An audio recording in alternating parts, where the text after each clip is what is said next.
I will now go to our second panel, and thank you again, Madam Speaker, for being here. And beginning with Dr. Jianli, who is a world-renowned scholar, human rights activist, and architect, and leader for Chinese democracy. He immigrated to the United States following the Tiananmen Square protests in '89. He is the president of the Citizen Power Initiatives for China, which he founded in 2007. He was a prisoner of conscience, a part of the pro-democracy movement, committed to peaceful transition to democracy in China. He firmly believes that it is critical for a peaceful democratic transition in China that the world democracies continue to hold China accountable for abusing the human rights and political rights of their citizens. I'd like to now ask Dr. Yang if he could present his testimony. Thank you, Mr. Chairman. As the world watched, the Chinese government committed gross human rights abuses in the run-up to the 2008 Beijing Olympics.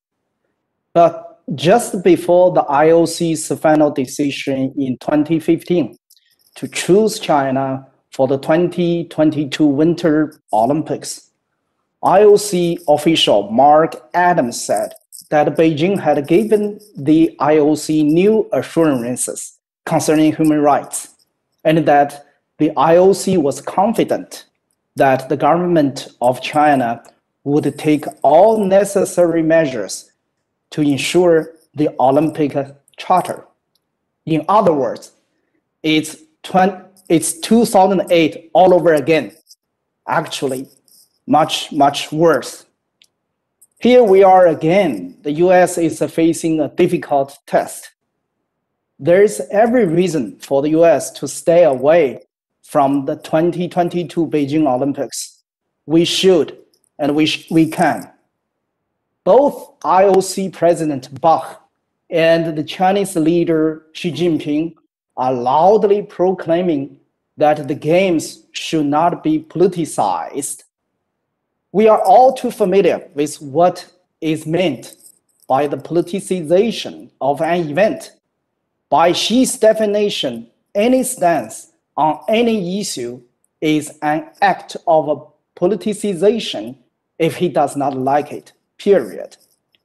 According to the Olympic Charter, the goal of Olympians concerns harmonious development of humankind and the preservation of human dignity.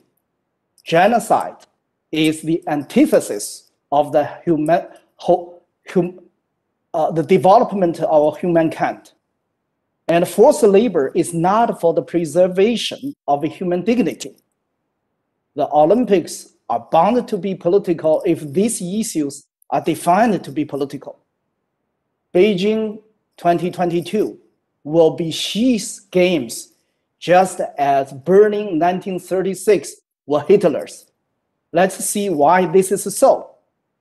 Number one, allowing Beijing to host the Games without opposition will serve as tacit approval of the CCP's model of authoritarian capitalism, digital totalitarianism, and rights-free development.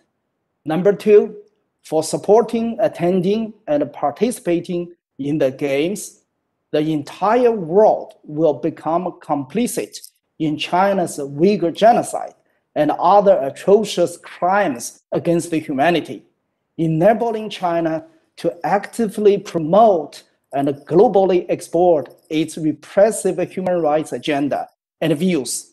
Number three, the Games will serve as a de facto international coronation of Xi Jinping, especially recognizing him as leader for life prior to his official coronation 8 months later, when he is set to enter his third term by breaking the previous two-term limit. Number four, the Games will serve as a vehicle to drive Chinese nationalistic fervor, which is a major source of legitimacy for the rule of the CCP, particularly of Xi.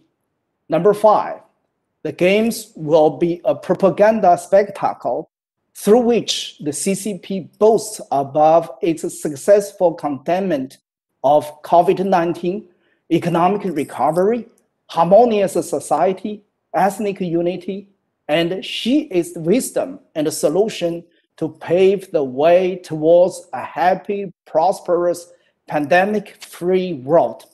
The CCP will not spare a second to try to project to the global audience a soft power which China lacks and is eager to obtain in order to rise on the world stage. If we do not want to be used by Xi Jinping to serve his political agenda, we must send a clear message in opposition.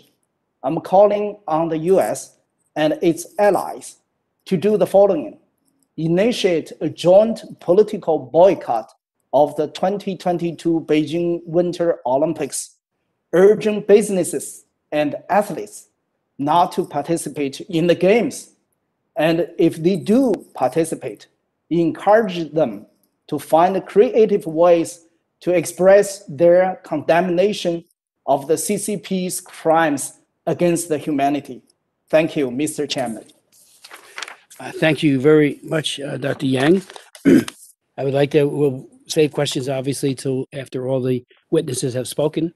It's now my privilege to